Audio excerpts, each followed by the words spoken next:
Have you ever felt, not just tired, not just weary, but as if something essential, something once bright inside you, had silently withered away? Not with a scream, but with a whisper, as if your soul had quietly slipped through the cracks of your daily routine, leaving your body behind to perform the rituals of existence. Wake up, walk, speak, smile, obey, without meaning.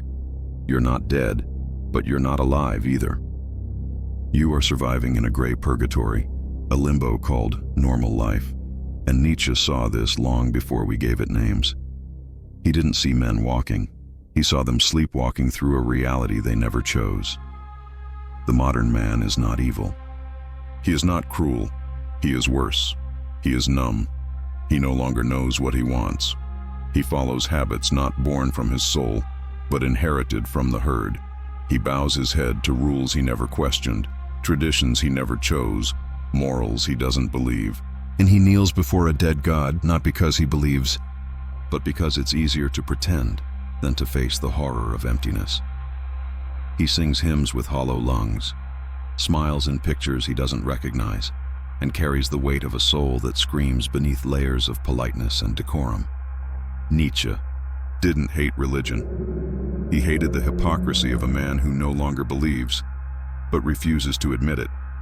A man who lives a lie and calls it virtue. Heaven and hell to Nietzsche were not destinations. They were states of being. Hell is not beneath the earth. It's beneath your skin. It's the silent scream of a man who betrayed himself. It's the slow agony of someone who knows what he could have become, but chose comfort instead. Hell is the moment you renounce your will, when you trade your fire for acceptance, your truth for applause, your individuality for the safety of the crowd. And that's what Nietzsche called resentment, the quiet hatred of life itself, masked as morality. A bitterness born not from injustice, but from cowardice. Hell doesn't announce itself with flames. It whispers with smiles. It's not a place of torment. It's a life of inauthenticity. You wake up every day. You perform. You obey. But the voice inside you, the one that once dreamed, shouted, rebelled, that voice is gagged. Modern man lives with a mask. He goes to work with a mask, loves with a mask, even prays with one. And when he looks in the mirror, he doesn't recognize the face staring back. Nietzsche saw this and chose violence, philosophical violence. He didn't comfort, he exposed. He cut open the soul with sharp truth, so that perhaps we'd bleed just enough to feel again. There is a quote that echoes like thunder in the emptiness of modernity. He who fights with monsters should see to it that he himself does not become a monster. And if you gaze long into the abyss also gazes into you. This isn't just poetic, it's surgical, because when you devote yourself to fighting external demons, you risk becoming internally hollow. The abyss Nietzsche speaks of is not hell. It is your reflection. The more you stare into the darkness outside, the more your soul becomes a mirror to it. You become what you claim to oppose. You become a beast disguised in ideals, a hollow echo of the monster you once feared. Most people think of salvation as escape. Nietzsche thought of it as transcendence. He didn't want you to be saved from life. He wanted you to embrace it so deeply that even its horrors would become sacred. Hell is not just suffering, it's meaningless suffering.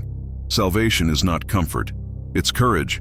To live without excuses, to walk alone without needing a God to hold your hand, to say, this is my life, this is my fire, and I will burn, even if no one else lights the match. He called it the Übermensch, the overman, not a superhero, not a tyrant, but a man who is more than man, a creator of values, a forger of meaning, a warrior of chaos who sculpts order with his bare hands. He doesn't ask what is right, he asks what is true. Not what is permitted, but what is possible. He is not afraid of tragedy. He dances with it. He doesn't flee the absurd. He becomes its composer. He is not seeking heaven. He is building it from ash. But most men will never reach this state because they don't want freedom. They want safety. They prefer being ruled to ruling themselves. They crave masters, dogmas, cages with golden bars. They wear their chains like medals. Call their passivity humility. Call their fear faith. But Nietzsche asks, what if hell is this exact life you are defending? What if the rules you cling to are the very bars of your prison? You thought you were saved, but you're just tamed. Nietzsche was mocked, dismissed, called mad. And perhaps he was. But madness, in a mad world, is sometimes sanity in disguise. He saw through the veil, saw the decay behind the smiles, saw the death of meaning behind the rituals of modern life. He saw a world without God, and instead of despairing, he asked, what now? And in that question, he placed all the weight of the universe, because when God dies, everything becomes permitted, and everything becomes terrifying. You are free, radically free, frighteningly free. There is no script, no blueprint, no judge. You are the judge, the executioner, the creator. And that is a kind of hell too, the hell of ultimate responsibility.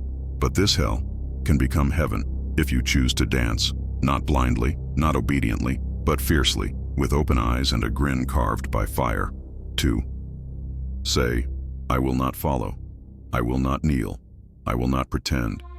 I will look the abyss in the eye, and if it gazes into me, it will see a soul that refuses to break. Hell is not punishment.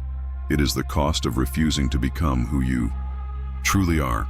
It is the tax you pay for betraying your potential. It is the slow rot of a man who traded greatness for convenience, truth for approval, freedom for belonging. Hell is not flames. Hell is forgetting. Forgetting what you once believed, what you once were, what you could still be. Nietzsche didn't ask you to believe. He asked you to become the fire, to become the abyss, to become the chaos and the clarity at once. To scream your truth so loud the heavens shake with fear, to be so alive that even death has to wait in silence, to look at hell and laugh because you've already walked through worse yourself.